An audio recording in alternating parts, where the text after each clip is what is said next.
Bonjour, maintenant que vous savez faire un ourlet invisible droit, nous allons faire un en forme, c'est-à-dire arrondi. Donc, nous commençons par surjeter et marquer la hauteur de l'ourlet avec un fil de bâti. Les ourlets en forme sont plus petits que les droits et on les fait entre 4 et 3 cm. Donc, plus ils seront arrondis, plus petits ils seront. La première étape sera de passer un fil de fronce le long du surjet. Donc je prends un fil de faux filure. Comme c'est un fil de fronce, je n'oublie pas de faire un nœud au bout de mon fil. Je viens piquer contre le surjet.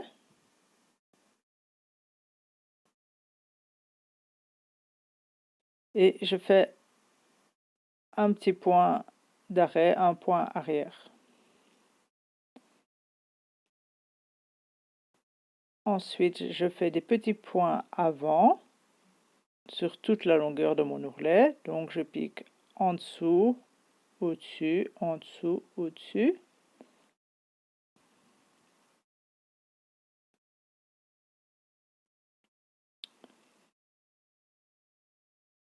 Et je fais de tout petits points.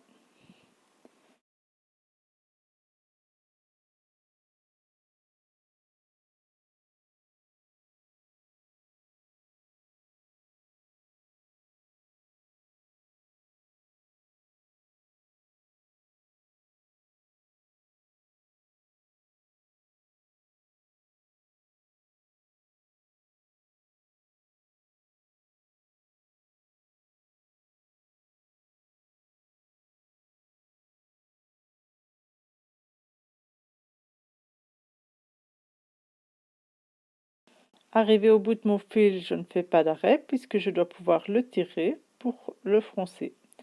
Je vais juste le couper en laissant un long morceau.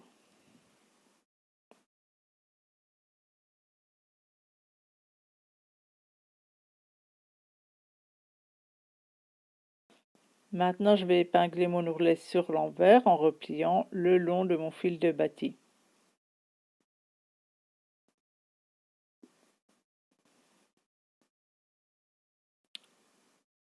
Alors, en principe, je ne dois pas avoir d'ourlet comme ça, mais comme c'est un exercice, je ne m'en préoccupe pas. Donc, je plie bien sur le fil de bâti. Et j'épingle en formant des petites bosses. J'épingle perpendiculairement à mon ourlet. Donc vous voyez la petite bosse qui s'est formée là. Je vais épingler tout le long en formant ces bosses.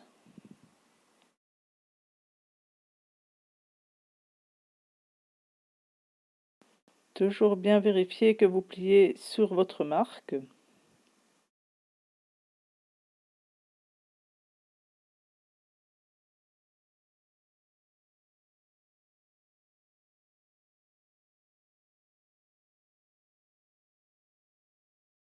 Donc vous voyez tous les petits ponts formés par l'ourlet. Nous allons les résorber en tirant sur le fil de fronce, délicatement pour ne pas le casser, et en répartissant bien toutes les fronces entre les épingles.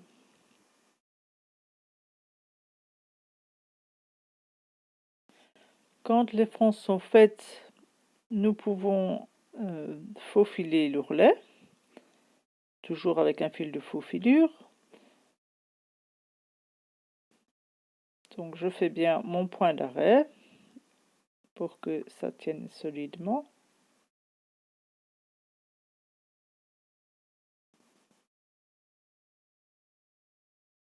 Et toujours au point avant, mais à 1 cm du surjet, cette fois-ci je peux faire des points plus grands puisque ce n'est plus un fil de fronce.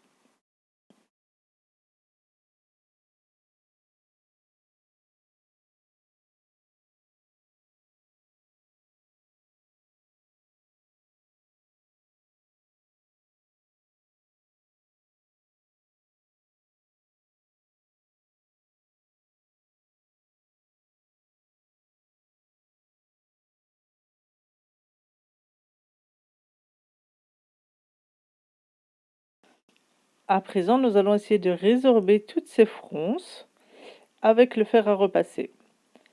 Donc, j'utilise la pointe de mon fer, je tourne délicatement, je n'écrase pas trop, j'utilise beaucoup de vapeur, je répartis bien les fronces et j'avance petit à petit sur toute la longueur de mon ourlet.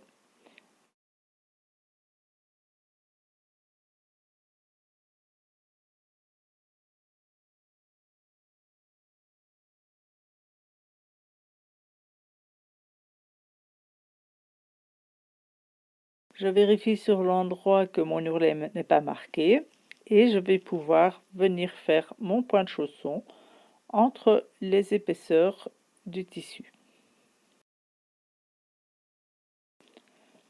Comme d'habitude, je le fais en fil contrastant et vous en ton sur ton.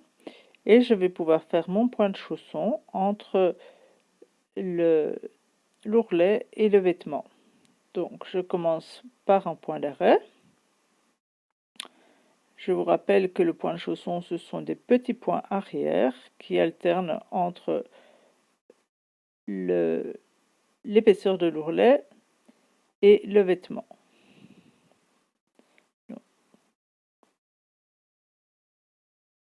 Je prends juste un fil d'un vêtement et puis je pique le long du surjet.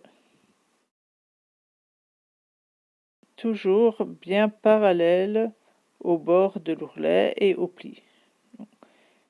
Quelques fils dans l'épaisseur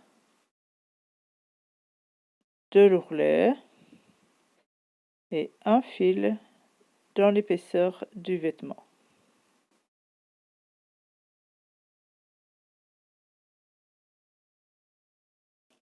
Vous ne faites pas de trop grands points et votre fil doit être tendu mais pas tiré pour garder une souplesse. On fait un point d'arrêt solide à la fin.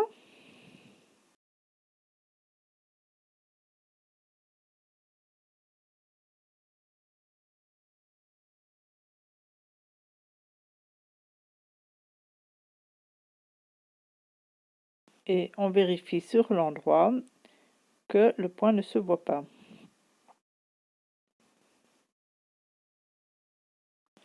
Je peux maintenant retirer tous mes fils de faux-filure.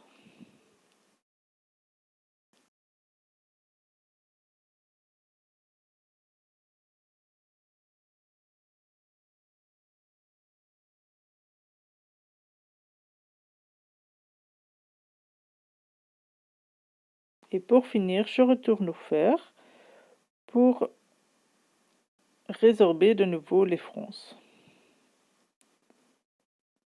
Toujours avec beaucoup de vapeur et délicatement.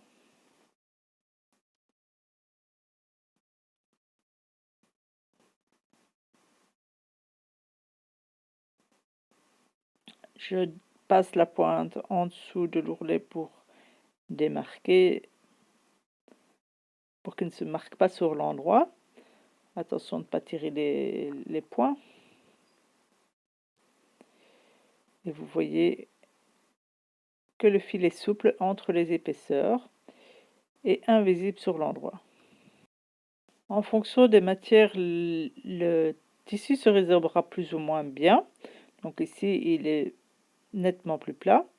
Ici, un calicot, un tissu très sec. On voit qu'on a beaucoup plus de petits plis que dans les autres.